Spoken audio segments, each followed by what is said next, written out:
Tulad nga po ng aking pinangako nung mga nakaraang video ko, sabi ko po ang susunod po nating tatalakayin kung paano ba natin maa-unlock ang in-stream ads, kung paano ba tayo magkakaroon ng in-stream ads. So once po na-clinic natin ang ating monetization tools, lalabas po dyan ang in-stream ads at i-click din natin ang in-stream ads, dyan din po natin makikita kung ano-ano ba ang hinihinging requirements para ma-unlock ang in-stream ads. So ito pong video ko na to para po ito sa ating mga newbie o sa mga content creator na nagsisimula pa lang at hindi pa aware tungkol dito sa in-stream ads na to.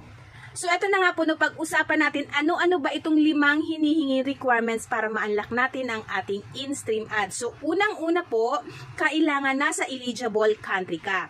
At ang pangalawa po, kailangan nakasunod ka sa partner monetization, sa content monetization, sa community standard. At ang pangatlo po, kailangan may 5,000 followers ka na.